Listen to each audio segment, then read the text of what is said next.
Kita boleh terbuka dengan kebudayaan asing, tapi jangan lupakan dengan kebudayaan asli kita sendiri. Kita boleh meniru Barat, tapi pun juga kita harus menyesuaikan dengan kebudayaan kita. Jangan sampai kebudayaan kita malah ditiru oleh negara lain. Berbeda bukan berarti kita tercerai-berai. Berbeda merupakan kekuatan kita, Bhinneka Tunggal Ika. Nah, ini yang menjadi pedoman bagi kita semua, termasuk kalangan milenial, bahwa ini menjadi modal utama kita dalam mengarungi kehidupan di masa depan. Kita boleh terbang setinggi mungkin, tapi jangan pernah lupa untuk hinggap di tanah. Kita boleh menjadi apa saja, tapi jangan lupakan identitas bangsa.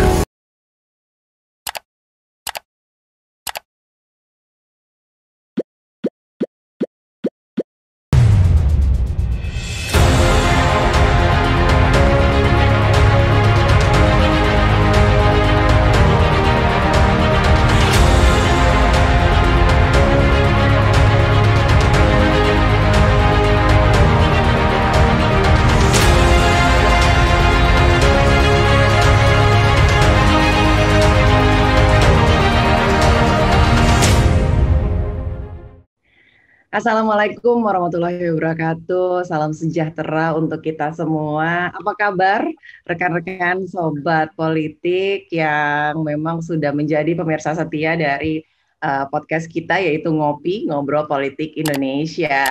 Nah, memang nih kita sudah memasuki bulan September. Nggak kerasa ya, udah sebentar lagi mau akhir tahun 2021 aja. Dan juga mungkin kalau misalnya teman-teman yang ada di wilayah sekitar Jabodetabek nih, minggu-minggu ini gitu cuacanya lagi agak-agak mendung gitu. Jadi sejuk, dan karena kita sudah mulai memasuki musim hujan. Jadi ya mumpung nih cuacanya lagi mendukung nih, kita ingin membawa sebuah topik pada ngobrol-ngobrol kita hari ini mengenai sejarah nih. Nah, sambil mendengarkan suara hujan, sambil kita mungkin teman-teman ada yang ngopi-ngopi atau ngeteh-ngeteh gitu kan, kita sambil dengerin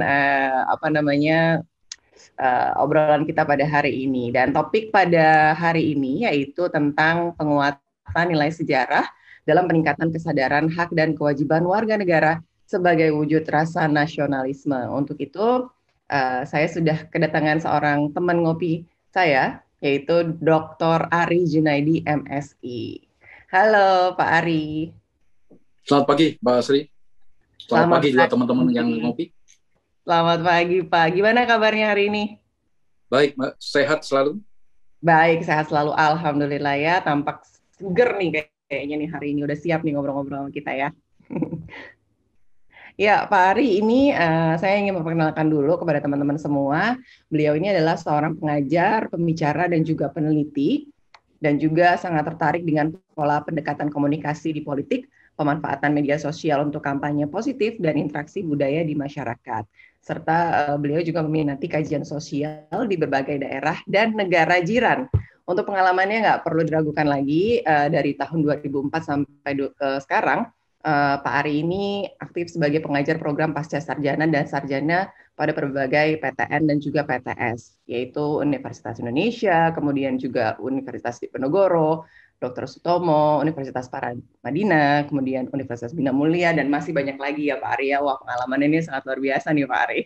Terima kasih sudah bergabung bersama kami pada hari ini ya Pak ya. Iya. Nah, Pak Ari, kita hari ini mau ngobrol-ngobrol tentang sejarah nih Pak ya. Kebangkitan dan lahirnya semangat kebangsaan dan nasionalisme Indonesia ini pada awal abad ke-20 kan ditandai dengan momentum sejarah nih yang saling terkait erat dan tidak dapat dipisahkan, yaitu kita ingat kebangkitan nasional pada tahun 1908, lalu juga ada Sumpah Pemuda 1908, betul, dan yang paling ikonik adalah Proklamasi Kemerdekaan Republik Indonesia di tahun 1945. Lalu kemudian di era globalisasi yang kita nggak bisa bendung lagi nih Pak, semangat kebangsaan dan nasionalisme itu dapat kita tunjukkan seperti apa sih Pak? Karena kan sekarang kan memang udah bukan zamannya lagi seperti dulu yang merupakan zaman perjuangan kan, udah beda nih perjuangan sekarang. Kemudian mengingat hal tersebut, bagaimana cara kita menumbuhkan semangat kebangsaan dan nasionalisme? Ya, dengan semakin derasnya era globalisasi, itu kan salah satu ciri khasnya adalah perkembangan dunia teknologi yang demikian masif. Setiap saat aplikasi di lini masa terus berkembang. Kita baru saja kemarin menikmati TikTok misalkan. Tiba-tiba kita menikmati juga Reels di WhatsApp gitu ya. Artinya kemajuan teknologi itu semakin berkejar-kejaran. Namun ada satu hal yang tidak bisa kita pisahkan, bahwa nasionalisme tidak boleh luntur. Nasionalisme tidak boleh hilang. Kalau kita tadi berbicara bahwa nasionalisme kita beraras pada kebangkitan pemuda, Sumpah Pemuda, kemudian semangat proklamasi yang menjadi titik kulminasi. Oleh karena itu, satu hal yang tidak boleh kita lupakan adalah globalisasi memang tidak bisa kita elakkan. Tapi yang menjadi ciri khas kita adalah kebudayaan asli Indonesia yang demikian luar biasa. Kita bisa melihat kemarin tayangan kita YouTube tentang Indonesian Wonderful, itu begitu dikagumi oleh dunia. Nah, ini menunjukkan bahwa betapa khasana kebudayaan Indonesia itu sangat luar biasa. Kemarin kita juga dinobatkan sebagai salah satu negara tersantai. Tersantai bukan dalam arti malas ya, tapi negara yang mempunyai keindahan alam yang luar biasa. Kalau kita berangkat dari Aceh hingga sampai ke Kaimana di Papua Barat, kebetulan saya sudah pernah menginjak di Kaimana, kita harus memutar jarum jam itu 3 kali. Itu kan betapa luar biasa indahnya dan panjangnya garis pantai di Indonesia. Oleh karena itu yang salah satu menjadi ciri khas atau syarat utama, jangan lupakan budaya, jangan lupakan kesenian kita. Dan itulah menjadi identitas kita. Itu saja Mbak Astrid, saya rasa. Oke, tadi Pak Aris sempat menyebutkan sekarang nih era globalisasi dan kemajuan teknologi itu merubah pola komunikasi kita dan interaksi kita. Tadi kan Pak Aris sebutin ada misalnya TikTok, sekarang kan kemudian juga Instagram Reels gitu. Jadi memang sudah pola komunikasi dan pola hubungan antar bangsa ini udah sifatnya multidimensi seperti itu ya Pak ya. Nah, betul. Apa sebenarnya Pak yang harus disiapkan pemerintah untuk menghadapi globalisasi yang sifatnya multidimensi ini, tapi kita tetap bisa mempertahankan ideologi Pancasila dan nilai-nilai budaya bangsa kita?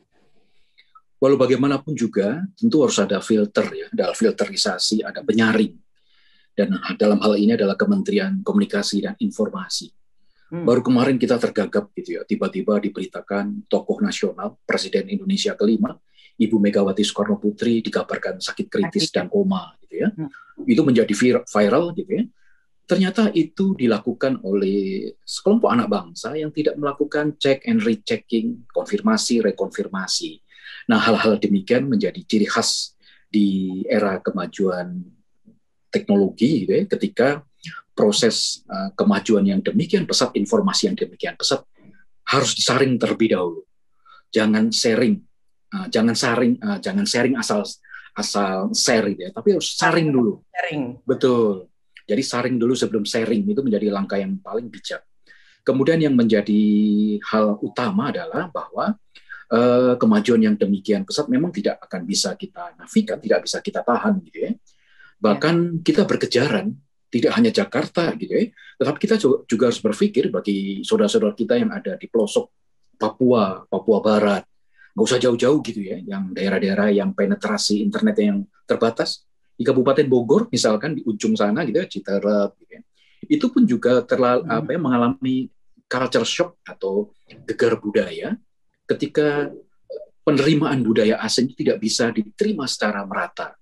Jadi kalau kita di Jakarta bisa asik nonton Netflix atau drakor gitu ya, tapi bagaimana kita bisa bayangkan ada anak-anak kita yang ada di pedalaman Kalimantan misalkan, tidak bisa menerima hal yang serupa. Sehingga ketika dia berpindah ke daerah yang mempunyai penetrasi internet yang cukup bagus, tentu dia akan terkaget-kaget.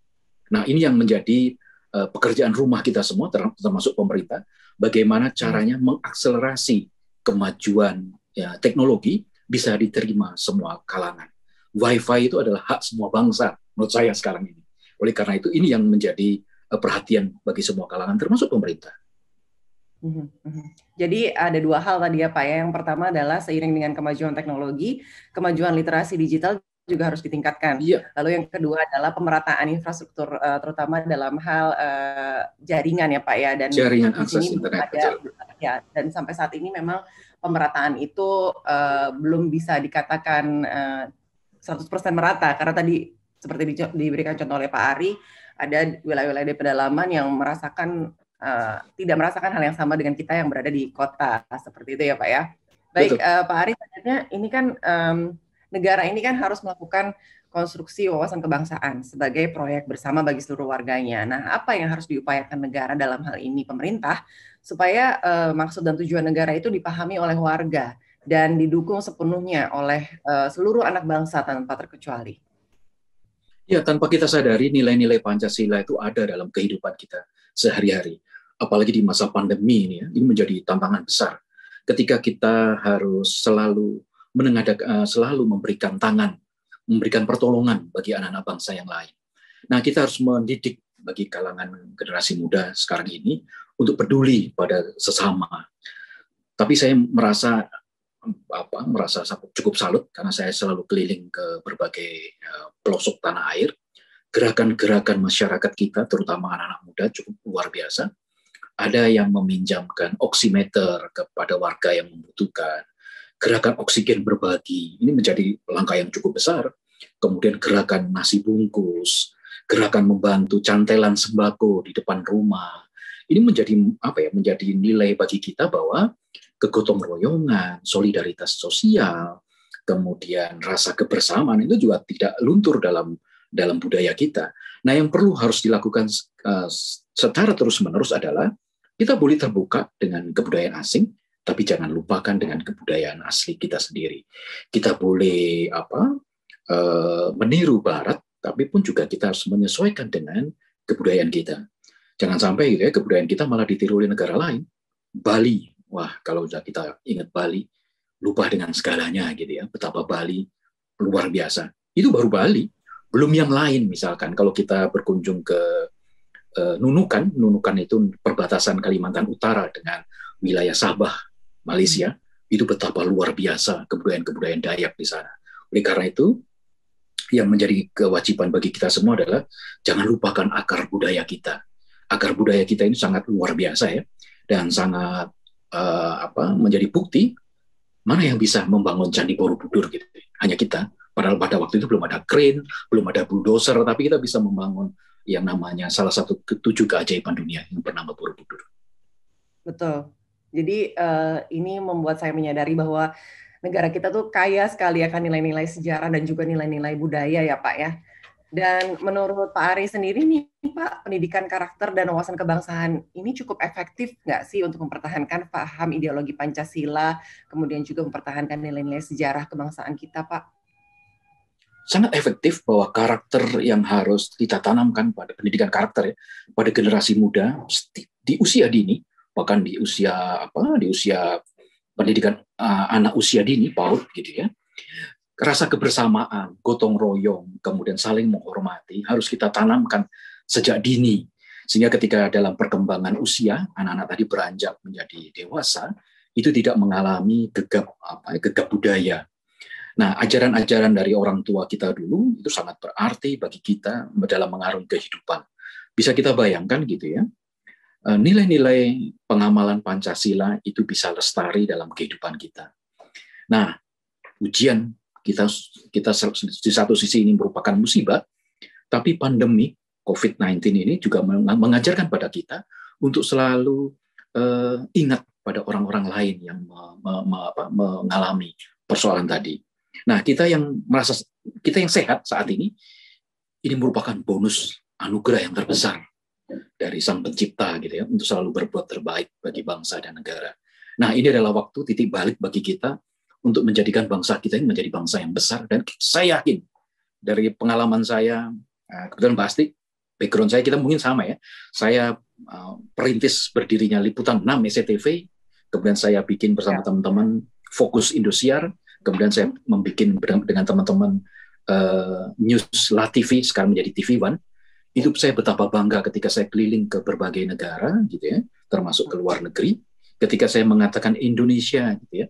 Mereka tidak saja menyebut Bali, tapi suatu saat dia akan menyebut Raja Ampat, Wakatobi, Danau Toba. Nah, ini yang menjadi modal bagi kita, bahwa kita mempunyai tradisi yang luar biasa, yang adiluhung. Ini yang harus kita pertahankan, Pak.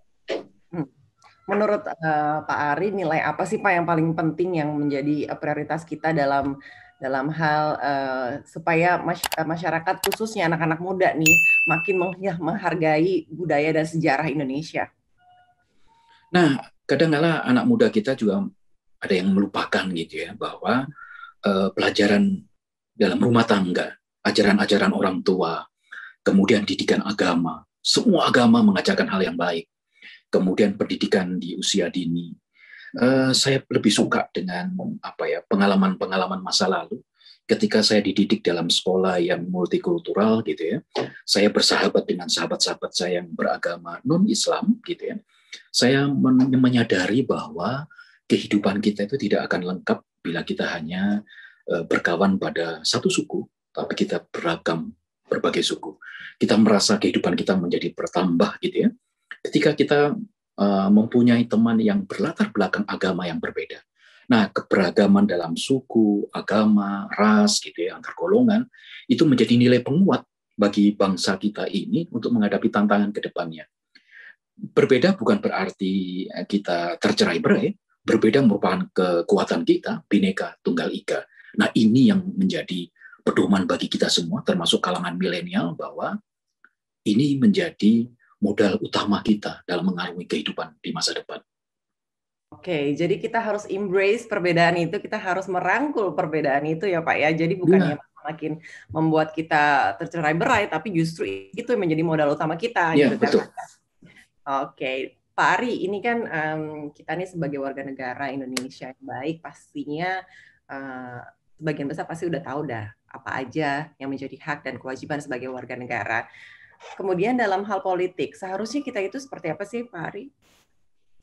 Pertama, jangan jadi generasi cuek, apatis. Tapi kita harus terlibat aktif gitu ya. Apalagi kita sebagai zone politikon, artinya orang yang tercipta sebagai orang yang mengerti politik gitu ya, bahwa hak dan kewajiban kita sebagai warga negara itu dituntut untuk lebih. Tidak hanya sekedar menjadi penonton, tidak hanya sekedar ngedumel gitu ya. Tapi kita harus aktif, misalkan gitu ya.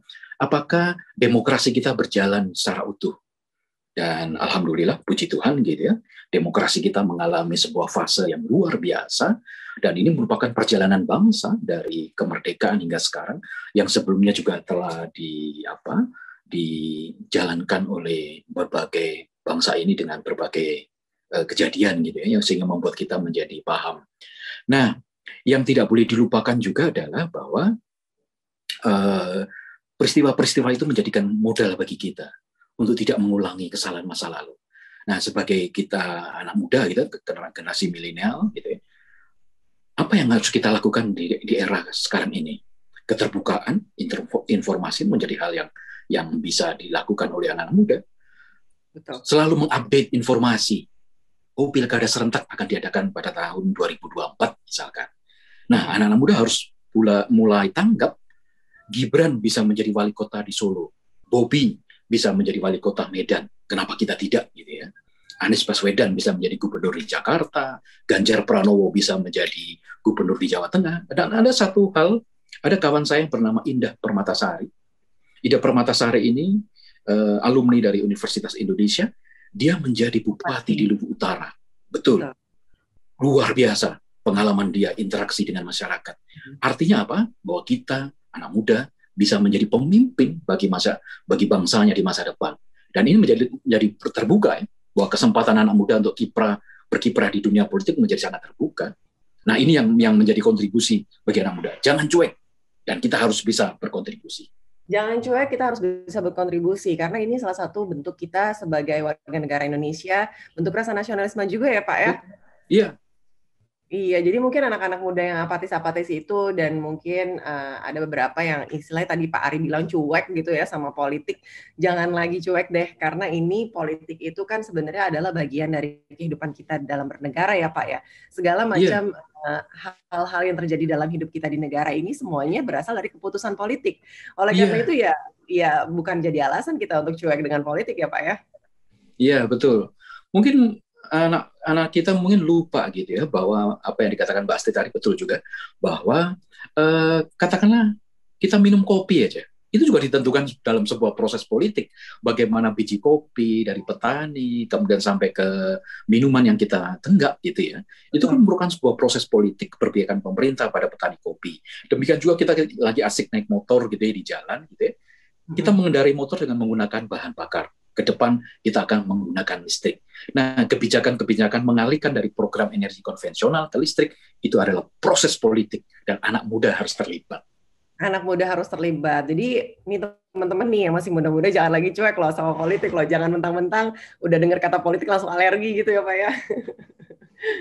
Nah, iya, kadang-kadang anak muda menganggap idiom politik itu menjadi hal yang menyeramkan, memuakkan. Justru tidak. Politik adalah art, politik adalah seni. Nah, bagaimana mengejawantakan, mewujudkan politik yang berperadaban, yang menjadikan politik itu menjadikan indah. Itu yang harus kita kejar. Setuju sekali. Nah, Pak Ari, ini kan tadi Pak Ari sempat menyebutkan tentang bagaimana cara menumbuhkan rasa nasionalisme pada diri warga negara Indonesia, khususnya anak muda. Tapi Pak Ari di sini kalau bicara tentang nasionalisme, ada beberapa hal di mana kita merasakan bahwa rasa nasionalisme itu sudah mulai memudar. Misalnya dengan adanya konflik berbasis ras, kemudian juga agama dan narasi primordialisme, serta sentimen berbasis SARA. Ini kemudian membuat sekat-sekat kultural. Untuk mencegah berkembangnya konflik seperti tadi, Pak, apa sih Pak yang seharusnya dilakukan oleh pemerintah daerah maupun masyarakat untuk mencegah hal tersebut terjadi? Yang pertama tentu pemerintah harus membuka katup-katup demokrasi agar tidak tertutup. Saya kemarin merasa senang gitu ya ketika Presiden Joko Widodo memanggil Suroto. Suroto ini adalah pembentang poster di jalanan yang memprotes kenaikan harga telur. Harga telur jatuh di masyarakat, di warga gitu sehingga warga kesulitan. Suroto dipanggil. Nah, kemudian juga mural misalkan. Saya menulis di sebuah harian nasional, di media nasional bahwa jangan ganggu mural. Mural itu adalah ekspresi dari anak muda. Jadi saya berpandangan bahwa mural itu adalah ekspresi. Namun yang harus dilakukan adalah tentu yang bertanggung jawab. Tidak boleh kita mengumbar kebencian tanpa fakta. Oleh karena itu, untuk mencegah terjadinya konflik SARA, gitu ya, pemerintah harus membuka katup-katup demokrasi di level lokal. Saya suka gitu ya dengan cara-cara pemerintah lokal yang menyediakan ruang terbuka.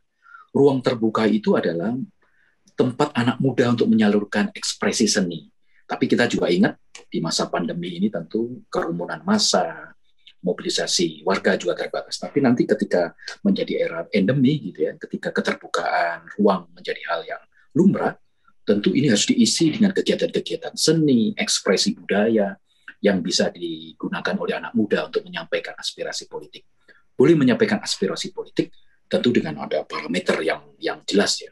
Misalkan tadi tidak mengumbar SARA, pornografi dan macam-macam.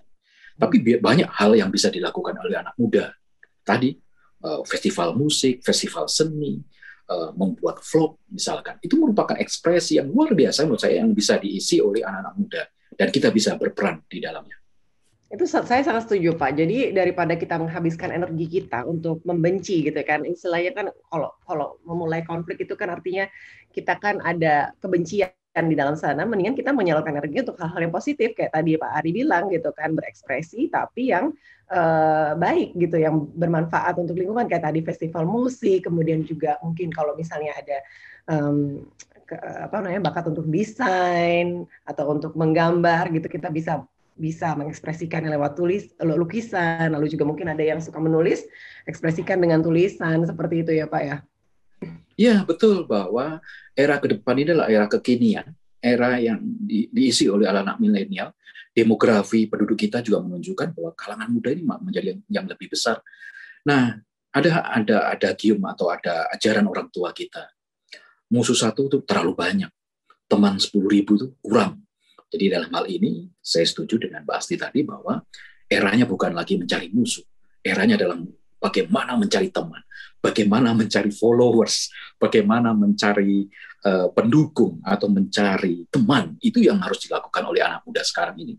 Jangan soliter, jangan menyendiri, jangan terkungkung dengan dengan ego sendiri, ego individu.